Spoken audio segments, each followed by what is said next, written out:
नमस्कार दोस्तों, welcome to my YouTube channel. आज हम आप सभी लोगों को हिंदी में समाज से संबंधित महत्वपूर्ण क्वेश्चन बताएंगे जो हर कंपटीशन की परीक्षा में पूछे जाते हैं। तो देखिए दोस्तों, हमारा पहला क्वेश्चन है, पंचवटी में कौन सा समास है? पंचवटी में कौन सा समास है? हमारा ऑप्शन नंबर ए है बहुव्रीहि समास, ऑप्शन नंबर बी है द्वंद्व समास, ऑप्शन नंबर सी है द्विगु समास और ऑप्शन नंबर डी है तत्पुरुष समास। तो देखिए दोस्तों, पंचवटी का समास विग्रह हो जाएगा पांच वटों का समाहार। पंचवटी का समास विग्रह हो जाएगा पांच वटों का समाहार। तो जहाँ पे संख्यावाची पद होते हैं वहां पे द्विगु समास होता है। द्विगु समास की परिभाषा होता है कि जहाँ पे पहला पद संख्यावाची हो।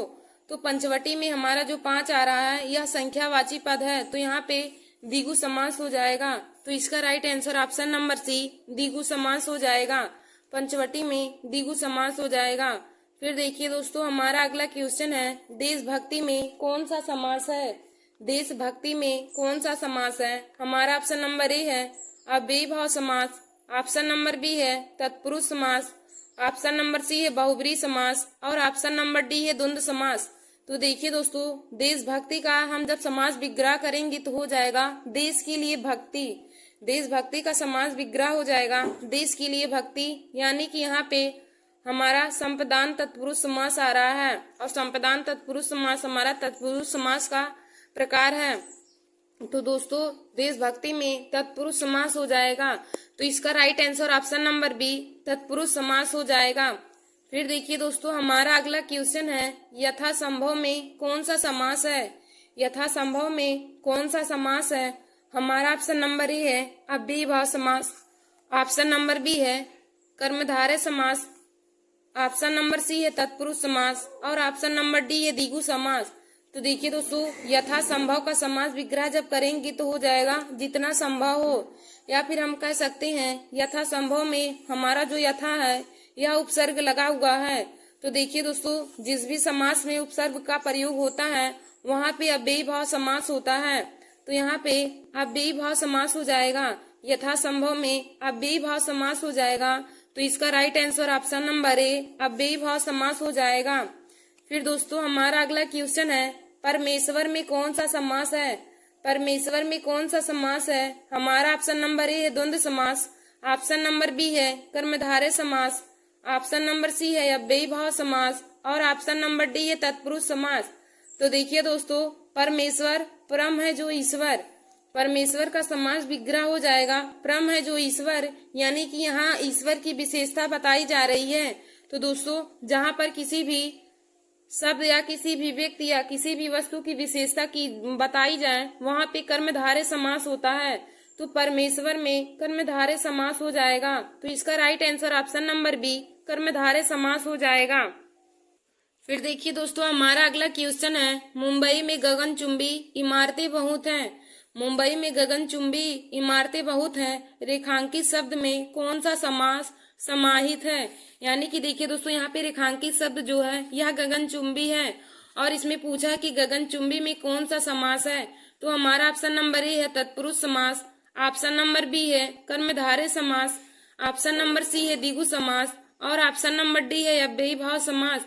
तो देखिए दोस्तों, गगनचुंबी का समास विग्रह हो जाएगा गगन को चूमने वाली, गगन को चूमने वाली। तो यहाँ पे हमारा देखिए दोस्तों तत्पुरुष समास हो जाएगा, गगनचुंबी में तत्पुरुष समास हो जाएगा। तो इसका राइट आंसर ऑप्शन नंबर ए तत्पुरुष समास हो जाएगा। फिर दोस्तों, हमारा अगला क्वेश्चन है, बैलगाड़ी में कौन सा समास है? बैलगाड़ी में कौन सा समास है? हमारा ऑप्शन नंबर ए है द्वंद्व समास, ऑप्शन नंबर बी है द्विगु समास, ऑप्शन नंबर सी है अव्ययी भाव समास और ऑप्शन नंबर डी है तत्पुरुष समास। तो देखिए दोस्तों, बैलगाड़ी का समास विग्रह हो जाएगा बैल के लिए गाड़ी, यहाँ पे हमारा संप्रदान तत्पुरुष आ रहा है। तो इसका right answer option number C तत्पुरुष समास हो जाएगा, क्योंकि संप्रदान तत्पुरुष जो होता है यह तत्पुरुष समास का ही प्रकार होता है। तो इसका right answer option number B D तत्पुरुष समास हो जाएगा।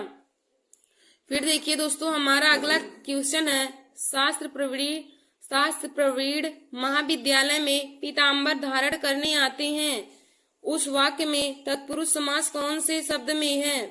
हमारा ऑप्शन नंबर ए है शास्त्र प्रवीण, ऑप्शन नंबर बी है महाविद्यालय, ऑप्शन नंबर सी है पीताम्बर और ऑप्शन नंबर डी है धारण करके।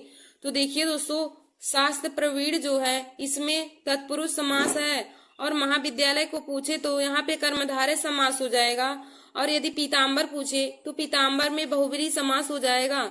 तो दोस्तों यहाँ हमें पूछा है कि इसमें से कौन से पद में तत्पुरुष समास है, तो शास्त्र प्रवीण में तत्पुरुष समास हो जाएगा। इसका राइट आंसर ऑप्शन नंबर ए शास्त्र प्रवीण हो जाएगा। फिर देखिए दोस्तों, हमारा अगला क्वेश्चन है अव्ययी भाव समास का उदाहरण निम्न में से कौन सा है। अव्ययी भाव समास का उदाहरण निम्न में से कौन सा है। हमारा ऑप्शन नंबर ए है पल पल, ऑप्शन नंबर बी है अन्य जल, ऑप्शन नंबर सी है अंत अनंत, ऑप्शन नंबर सी है धर्माधर्म। तो देखिए दोस्तों, हमने आप लोग को बताया है अव्ययी भाव समास जिस शब्द में उपसर्ग लगा होगा या तो वह अव्ययी भाव समास होगा, या फिर जहां पर एक ही शब्द दो बार आएंगे वहां पे अव्ययी भाव समास होगा। तो यहाँ पे देखिए दोस्तों, जो पल पल है यह शब्द दो बार आया है, तो यहाँ पे हमारा अव्ययी भाव समास का उदाहरण पल पल हो जाएगा, यानी इसका राइट आंसर ऑप्शन नंबर ए पल पल हो जाएगा। फिर दोस्तों, हमारा अगला क्वेश्चन है समास के पदों को अलग करने को क्या कहा जाता है। समास के पदों को अलग करने को क्या कहा जाता है। हमारा ऑप्शन नंबर ए है विच्छेद, ऑप्शन नंबर बी है बदलाव, ऑप्शन नंबर सी है विग्रह और ऑप्शन नंबर डी है विभक्ति। तो देखिए दोस्तों, समास के पदों को अलग करने को विग्रह कहा जाता है। समास के पदों को अलग करने को विग्रह कहा जाता है, तो इसका right answer option number C विग्रह हो जाएगा। फिर देखिए दोस्तों, हमारा अगला क्वेश्चन है निम्न शब्द के लिए उपयुक्त समास का चयन कीजिए। निम्न शब्द के लिए उपयुक्त समास का चयन कीजिए। हमारा शब्द क्या दिया है, सुख दुख में कौन सा समास है।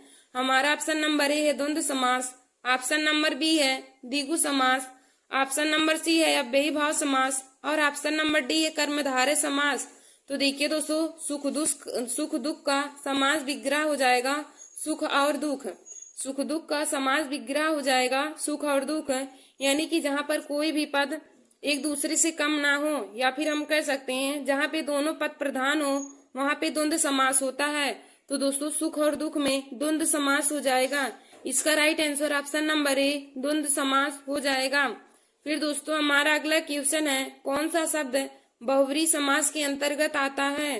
कौन सा शब्द बहुव्रीहि समास के अंतर्गत आता है। हमारा ऑप्शन नंबर ए है वीणा पाणी, ऑप्शन नंबर बी है दुमाता, ऑप्शन नंबर सी है लाल पीला, ऑप्शन नंबर डी है विद्याभ्यास। तो देखिए दोस्तों, बहुव्रीहि समास का उदाहरण इनमें से हमारा वीणा पाणी हो जाएगा, क्योंकि इसका जब हम समास विग्रह करेंगे तो हो जाएगा हाथ में जिसकी वीणा है अर्थात सरस्वती जी के हाथ में वीणा है। तो दोस्तों, यहाँ पे दोनों पद मिलकर किसी तीसरे पद की ओर संकेत कर रहे हैं, तो यहाँ पे बहुव्रीहि समास हो जाएगा। वीणा पाणी में बहुव्रीहि समास हो जाएगा, तो इसका right answer option number A वीणा पाणी हो जाएगा। फिर देखिए दोस्तों, हमारा अगला क्वेश्चन है कौन से शब्द में कर्मधारय समास नहीं है। कौन से शब्द में कर्मधारय समास नहीं है। हमारा ऑप्शन नंबर ए है नीलगाय, ऑप्शन नंबर बी है प्रियसखा, ऑप्शन नंबर सी है कृताकृत और ऑप्शन नंबर डी है विद्याभ्यास। तो देखिए दोस्तों, नीलगाय है, यहाँ गाय की विशेषता है कि वह नीला है। प्रियसखा मतलब कि सखा की विशेषता वह प्रिय है, और कृताकृत यहाँ भी हमारा कर्मधारय समास है, लेकिन जो विद्याभ्यास है यानी कि विद्या के लिए अभ्यास, यहाँ पे हमारा तत्पुरुष समास है। तो इसमें कहा है कि कर्मधारय समास का उदाहरण कौन सा नहीं है। तो दोस्तों, विद्याभ्यास जो है यह कर्मधारय समास का उदाहरण नहीं है, तो इसका right answer option number D विद्याभ्यास हो जाएगा। फिर देखिए दोस्तों, हमारा अगला क्वेश्चन है इनमें कौन सा तत्पुरुष समास है। इसमें कौन सा तत्पुरुष समास है। हमारा ऑप्शन नंबर ए है आजन्म, ऑप्शन नंबर बी है आशातीत, ऑप्शन नंबर सी है शीतोष्ण और ऑप्शन नंबर डी है अष्टाध्यायी। तो देखिए दोस्तों, आजन्म में हमारा अव्ययी भाव समास है, अष्टाध्यायी में द्विगु समास है, और जो आशातीत है यह तत्पुरुष समास का उदाहरण हो जाएगा। आशातीत जो है तत्पुरुष समास का उदाहरण हो जाएगा, तो इसका right answer option number B आशातीत हो जाएगा। फिर दोस्तों, हमारा अगला क्वेश्चन है पंचानन में कौन सा समास है। पंचानन में कौन सा समास है? हमारा ऑप्शन नंबर ए है तत्पुरुष समास, ऑप्शन नंबर बी है बहुब्रीहि समास, ऑप्शन नंबर सी है कर्मधारय समास और ऑप्शन नंबर डी है द्विगु समास। तो देखिए दोस्तों, पंचानन में कौन सा समास है? हमारा ऑप्शन नंबर ए है तत्पुरुष समास, ऑप्शन नंबर बी है बहुब्रीहि समास, ऑप्शन नंबर सी है कर्मधारय समास और ऑप्शन नंबर डी है द्विगु समास। तो दोस्तों, पंचानन में बहुब्रीहि समास हो जाएगा। इसका right answer option number B बहुब्रीहि समास हो जाएगा।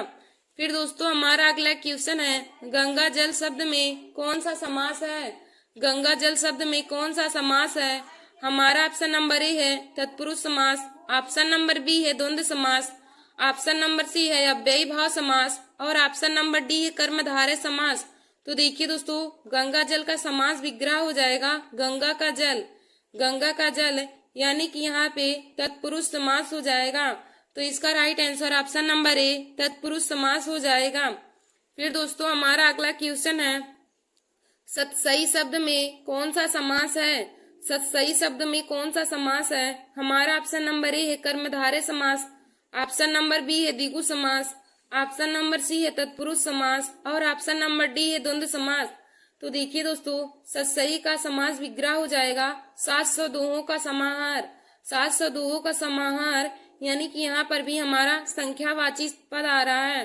तो देखिए दोस्तों, जिस भी समास में संख्यावाची शब्द आएगा वहां पे द्विगु समास हो जाएगा। तो इसका right answer option number B द्विगु समास हो जाएगा। सतसई शब्द में द्विगु समास होगा। फिर दोस्तों, हमारा अगला क्वेश्चन है, धीरे धीरे में कौन सा समास है? धीरे धीरे में कौन सा समास है? हमारा ऑप्शन नंबर ए है द्वंद्व समास, ऑप्शन नंबर बी है अव्ययी भाव समास, ऑप्शन नंबर सी है कर्मधारय समास और ऑप्शन नंबर डी है द्विगु समास।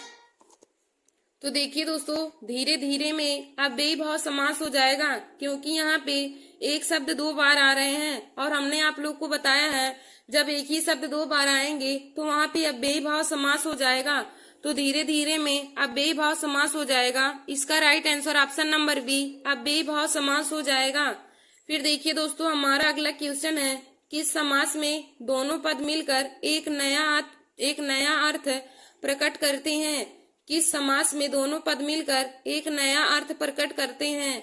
हमारा ऑप्शन नंबर ए है बहुब्रीहि समास, ऑप्शन नंबर बी है द्वंद्व समास, ऑप्शन नंबर सी है कर्मधारय समास और ऑप्शन नंबर डी है तत्पुरुष समास। तो देखिए दोस्तों, बहुब्रीहि समास में दोनों पद मिलकर किसी तीसरे पद की ओर संकेत करते हैं। तो इसका right answer option number A बहुब्रीहि समास हो जाएगा।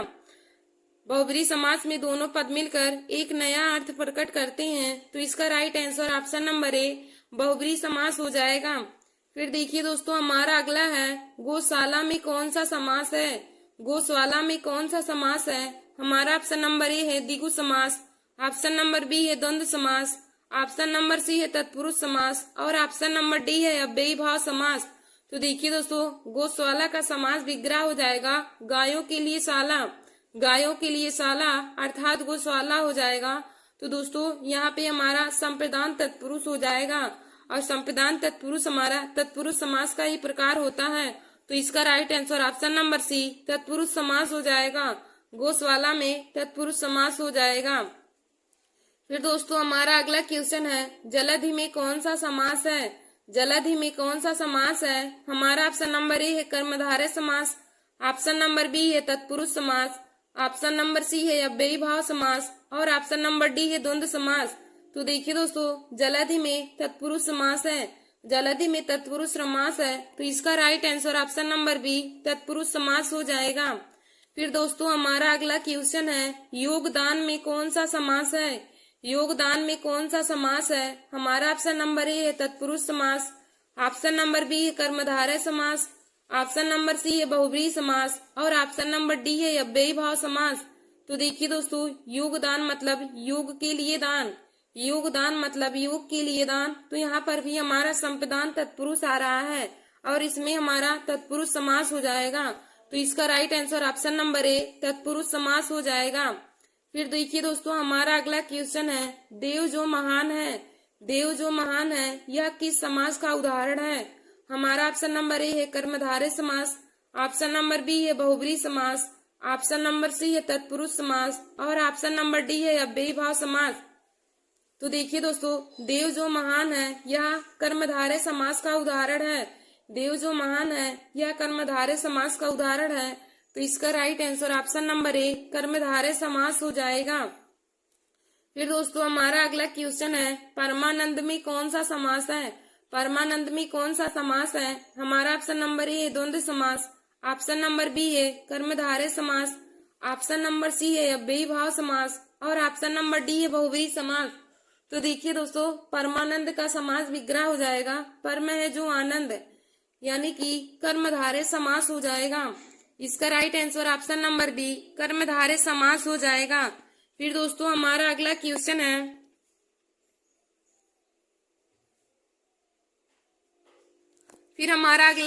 है, किस समास में दोनों पद प्रधान होते हैं? किस समास में दोनों पद प्रधान होते हैं? हमारा ऑप्शन नंबर ए है बहुव्रीहि समास, ऑप्शन नंबर बी है तत्पुरुष समास, ऑप्शन नंबर सी है द्वंद्व समास और ऑप्शन नंबर डी है द्विगु समास। तो देखिए दोस्तों, द्वंद्व समास में दोनों पद प्रधान होते हैं। द्वंद्व समास में दोनों पद प्रधान होते हैं। तो इसका right answer option number C द्वंद्व समास हो जाएगा। देखिए दोस्तों, द्वंद्व समास में दोनों पद प्रधान होते हैं। तो इसका right answer option number C द्वंद्व समास हो जाएगा।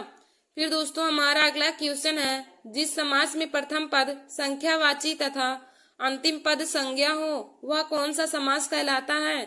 जिस समास में प्रथम पद संख्यावाची तथा अंतिम पद संज्ञा हो वह कौन सा समास कहलाता है? हमारा ऑप्शन नंबर ए है द्वंद्व समास, ऑप्शन नंबर बी है तत्पुरुष समास, ऑप्शन नंबर सी है द्विगु समास और ऑप्शन नंबर डी है अव्ययी भाव समास। तो देखिए दोस्तों, द्विगु समास में प्रथम पद संख्यावाची और अंतिम पद संज्ञा होता है। तो इसका right answer option number C द्विगु समास हो जाएगा। द्विगु समास में प्रथम पद संख्यावाची होता है और अंतिम पद संज्ञा होता है। तो इसका right answer option number C द्विगु समास हो जाएगा। फिर देखिए दोस्तों हमारा अगला क्वेश्चन है, महाजन शब्द में कौन सा समास है? महाजन शब्द में कौन सा समास है? हमारा ऑप्शन नंबर ए है कर्मधारय समास, ऑप्शन नंबर बी है द्वंद्व समास, ऑप्शन नंबर सी है द्विगु समास और ऑप्शन नंबर डी है अव्ययी भाव समास। तो देखिए दोस्तों, महाजन में महान है जो जन, यानी कि यहाँ पे विशेषता बताई जा रही है। यहाँ लोगों की विशेषता है कि वह महान है। तो यहाँ पे दोस्तों कर्मधारय समास हो जाएगा, क्योंकि जिस भी समास में विशेषता बताई जाती है वहाँ पे कर्मधारय समास होता है। तो इसका right answer option number A कर्मधारय समास हो जाएगा। फिर दोस्तों देखिए हमारा अगला क्वेश्चन है, बारहसिंहा शब्द में कौन सा समास है? बारहसिंहा शब्द में कौन सा समास है? हमारा ऑप्शन नंबर ए है बहुव्रीहि समास, ऑप्शन नंबर बी है कर्मधारय समास, ऑप्शन नंबर सी है द्वंद्व समास और ऑप्शन नंबर डी है अव्ययी भाव समास। तो देखिए दोस्तों, बारह सिंह है जिसके अर्थात यहाँ पे किसी तीसरे की विशेषता बताई जा रही है। तो यहाँ पे हमारा बहुव्रीहि समास हो जाएगा, क्योंकि बहुव्रीहि समास में दोनों पद मिलकर किसी तीसरे पद की ओर संकेत करते हैं, या फिर हम कह सकते हैं किसी तीसरे पद की विशेषता बताते हैं। तो दोस्तों बारहसिंहा में बहुव्रीहि समास हो जाएगा। इसका right answer option number A बहुव्रीहि समास हो जाएगा। फिर दोस्तों हमारा अगला क्वेश्चन है, कर्मधारय समास का उदाहरण है। कर्मधारय समास का उदाहरण है, हमारा ऑप्शन नंबर ए है गगनचुंबी, ऑप्शन नंबर बी है पाठशाला, ऑप्शन नंबर सी है श्वेत पत्र और ऑप्शन नंबर डी है नीलकंठ। तो देखिए दोस्तों, कर्मधारय समास का उदाहरण श्वेत पत्र हो जाएगा, क्योंकि यहाँ पत्र की विशेषता है कि वह श्वेत है। तो इसमें कर्मधारय समास हो जाएगा। इसका right answer option number C श्वेत पत्र हो जाएगा। और देखिए दोस्तों, गगनचुंबी में तत्पुरुष समास हो जाएगा, गगन को चूमने वाली, और नीलकंठ नीलाकंठ है जिसका अर्थात भगवान शंकर हो जाएंगे। फिर दोस्तों हमारा अगला क्वेश्चन है, जिसमें कोई पद प्रधान नहीं होता है तथा अन्य अर्थ प्रधान होता है। जिसमें कोई पद प्रधान नहीं होता है तथा अन्य अर्थ प्रधान होता है वहाँ कौन सा समास होता है? हमारा ऑप्शन नंबर ए है कर्मधारय समास, ऑप्शन नंबर बी है अव्ययी भाव समास, ऑप्शन नंबर सी है तत्पुरुष समास और ऑप्शन नंबर डी है बहुव्रीहि समास। तो देखिए दोस्तों, जिस समास में कोई भी पद प्रधान नहीं होता है तथा वहाँ पे अन्य अर्थ प्रधान होता है वहाँ पे बहुव्रीहि समास होता है। तो इसका right answer option number D बहुव्रीहि समास हो जाएगा। बहुव्रीहि समास में कोई भी पद प्रधान नहीं होता है वहां पे अन्य अर्थ प्रधान होता है। तो इसका right answer option number D बहुब्रीहि समास हो जाएगा। फिर देखिए दोस्तों, हमारा अगला क्वेश्चन है, जिस समास का कोई पद प्रधान नहीं होता है उसे क्या कहते हैं? जिस समास का कोई पद प्रधान नहीं होता है उसे क्या कहते हैं? हमारा ऑप्शन नंबर ए है द्विगु समास, ऑप्शन नंबर बी है द्वंद्व समास, ऑप्शन नंबर सी है कर्मधारय समास और ऑप्शन नंबर डी है बहुब्रीहि समास। तो देखिए दोस्तों, जिस समास का कोई पद प्रधान नहीं होता है उसे बहुब्रीहि समास कहते हैं। तो इसका right answer option number D बहुब्रीहि समास हो जाएगा। धन्यवाद दोस्तों, ऐसे हमारे वीडियो को देखने के लिए और हिंदी के महत्वपूर्ण टॉपिक को पाने के लिए आप सभी लोग हमारे YouTube channel Nancy success classes को सब्सक्राइब कर लें और अपने दोस्तों में शेयर करना ना भूलें। देखिए दोस्तों, आज हमने आप सभी लोगों को समाज से संबंधित महत्वपूर्ण क्वेश्चन बताए हैं जो हर कंपटीशन की परीक्षा में पूछे जाते हैं। तो दोस्तों, आप सभी लोग हमारी इस वीडियो को जरूर देख लें। धन्यवाद दोस्तों।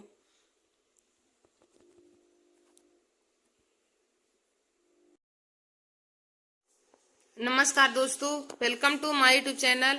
आज मैं आप सभी लोगों को हिंदी में अनेकार्थी शब्दों से संबंधित महत्वपूर्ण क्वेश्चन बताऊंगी।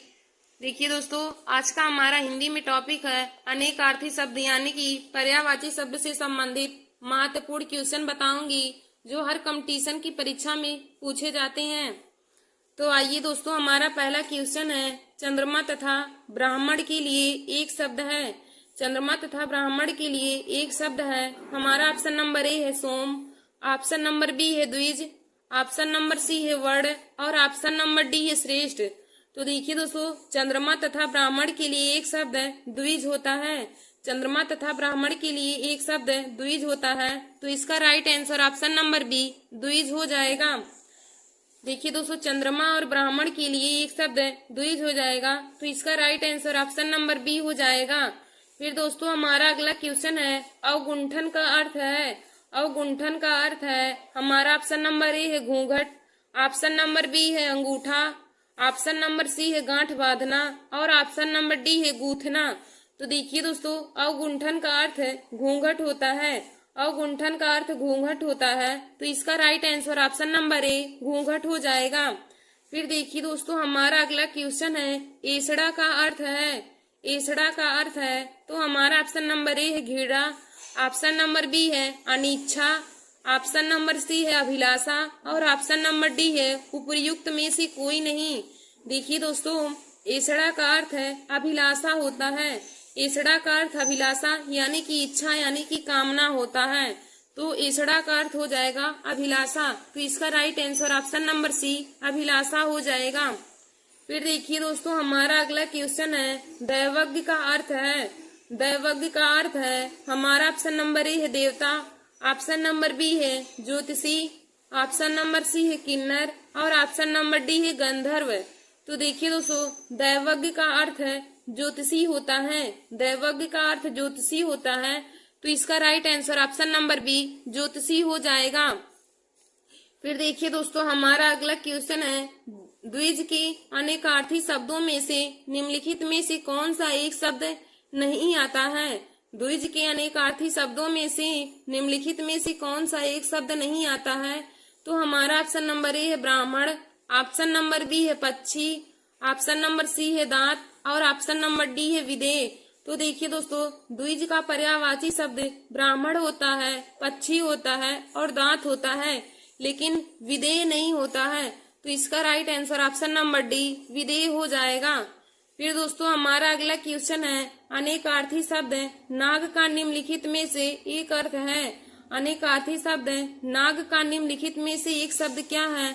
हमारा ऑप्शन नंबर ए है रथ, ऑप्शन नंबर बी है पारा, ऑप्शन नंबर सी है हाथी और ऑप्शन नंबर डी है मोछ। तो देखिए दोस्तों, नाग का पर्यायवाची शब्द इसमें, नाग का पर्यायवाची या हम नाग का अर्थ कह सकते हैं हाथी होगा। इसका right answer option number C हाथी हो जाएगा। फिर दोस्तों, हमारा अगला क्वेश्चन है, निम्नलिखित में से कौन सा शब्द गो का अर्थ नहीं है? निम्नलिखित में से कौन सा शब्द गो का अर्थ नहीं है? तो दोस्तों, हमारा ऑप्शन नंबर ए है गाय, ऑप्शन नंबर बी है नदी, ऑप्शन नंबर सी है इंद्री और ऑप्शन नंबर डी है गज। तो देखिए दोस्तों, गो माने गाय होता है नदी होता है, इंद्री होता है, लेकिन गज नहीं होता है। तो इसका right answer option number D गज हो जाएगा। फिर देखिए दोस्तों, हमारा अगला क्वेश्चन है अनेकार्थी शब्द अब्ज के गलत विकल्प का चयन कीजिए।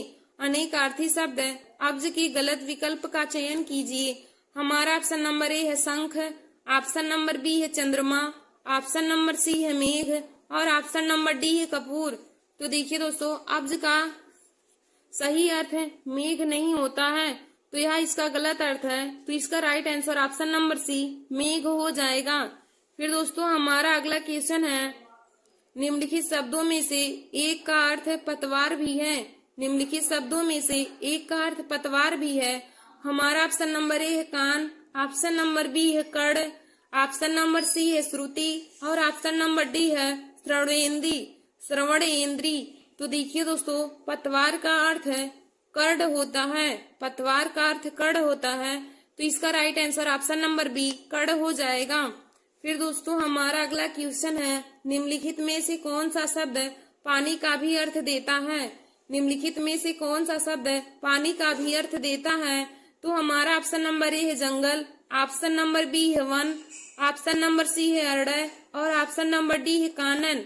तो देखिए दोस्तों, पानी का अर्थ वन देता है, तो इसका right answer option number B वन हो जाएगा।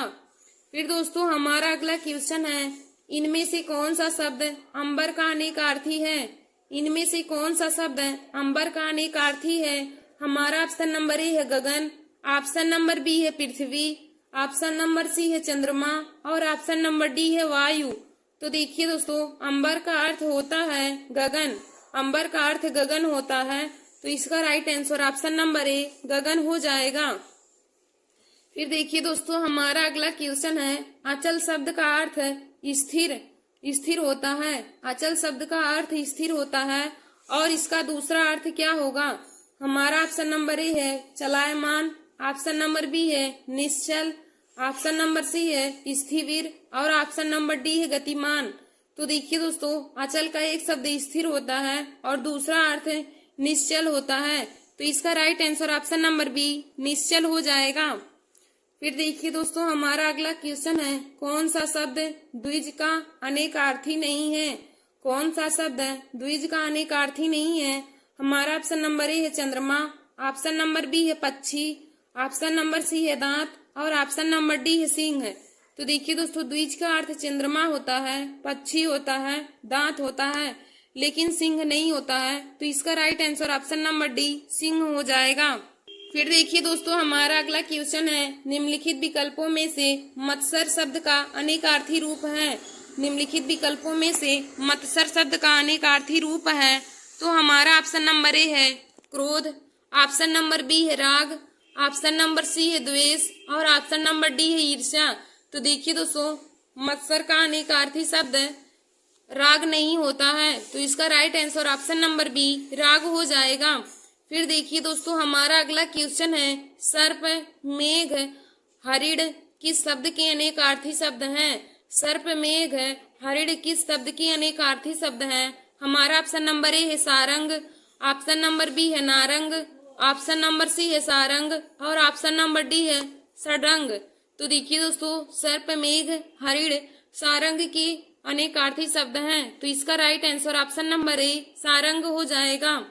फिर दोस्तों, हमारा अगला क्वेश्चन है स्वर्ग, पृथ्वी, सूर्य किस शब्द के अनेकार्थी हैं। स्वर्ग, पृथ्वी, सूर्य किस शब्द के अनेकार्थी हैं। हमारा ऑप्शन नंबर ए है गोचर, ऑप्शन नंबर बी है गो, ऑप्शन नंबर सी है खेचर और ऑप्शन नंबर डी है सचराचर। तो देखिए दोस्तों, स्वर्ग, पृथ्वी और सूर्य गो के अनेकार्थी शब्द होते हैं। स्वर्ग, पृथ्वी और सूर्य गो के अनेकार्थी शब्द होते हैं, तो इसका right answer option number B गो हो जाएगा। फिर देखिए दोस्तों, हमारा अगला क्वेश्चन है प्रतिष्ठा, जल, चमक किस शब्द के अनेकार्थी हैं। प्रतिष्ठा, जल, चमक किस शब्द के अनेकार्थी हैं। हमारा ऑप्शन नंबर ए है अग्नि, ऑप्शन नंबर बी है आकाश, ऑप्शन नंबर सी है मोती और ऑप्शन नंबर डी है पानी। तो देखिए दोस्तों, प्रतिष्ठा, जल और चमक जल के पानी के पर्यायवाची शब्द हैं, तो इसका right answer option number D पानी हो जाएगा। फिर हमारा अगला क्वेश्चन है, इनमें से अमृत शब्द का पर्यायवाची या समानार्थी शब्द कौन सा है? इनमें से कौन सा शब्द अमृत का समानार्थी शब्द है? तो हमारा ऑप्शन नंबर ए है वज्र, ऑप्शन नंबर बी है तुरीण, ऑप्शन नंबर सी है पीयूष और ऑप्शन नंबर डी है वाण। तो देखिए दोस्तों, अमृत का समानार्थी शब्द पीयूष होता है। सोम सीधा, सोम सुधा, अमृत, पीयूष यह सभी अमृत के पर्यायवाची शब्द होते हैं। तो इसका right answer option number C पीयूष हो जाएगा। फिर देखिए दोस्तों, हमारा अगला क्वेश्चन है, कौन सा शब्द अर्क का अनेकार्थी शब्द नहीं है? कौन सा शब्द अर्क का अनेकार्थी शब्द नहीं है? हमारा ऑप्शन नंबर ए है सूर्य, ऑप्शन नंबर बी है प्रकाश किरण, ऑप्शन नंबर सी है आंख का पेड़ और ऑप्शन नंबर डी है ज्वाला। तो देखिए दोस्तों, अर्क का अनेकार्थी शब्द ज्वाला नहीं होता है। तो इसका right answer option number D ज्वाला हो जाएगा। फिर हमारा अगला क्वेश्चन है, कौन सा शब्द पत्र शब्द का अनेकार्थी नहीं है? कौन सा शब्द पत्र शब्द का अनेकार्थी नहीं है? हमारा ऑप्शन नंबर ए है पत्ता, ऑप्शन नंबर बी है चिट्ठी, ऑप्शन नंबर सी है कागज और ऑप्शन नंबर डी है पुष्प। तो देखिए दोस्तों, पत्र का अनेकार्थी शब्द कागज नहीं होता है। तो इसका right answer option number C कागज हो जाएगा। फिर दोस्तों, हमारा अगला क्वेश्चन दिया है, निम्नलिखित में से कौन सा शब्द फल शब्द का अनेकार्थी शब्द नहीं है? निम्नलिखित में से कौन सा शब्द फल शब्द का अनेकार्थी शब्द नहीं है? हमारा ऑप्शन नंबर ए है परिणाम, ऑप्शन नंबर बी है हल्का, ऑप्शन नंबर सी है प्रभाव और ऑप्शन नंबर डी है रसयुक्त। तो देखिए दोस्तों, फल का अनेकार्थी शब्द हल्का नहीं होता है। तो इसका right answer option number B हल्का हो जाएगा। फिर देखिए दोस्तों, हमारा अगला क्वेश्चन है, जीवन का एक अर्थ जिंदगी है और दूसरा अर्थ क्या होता है?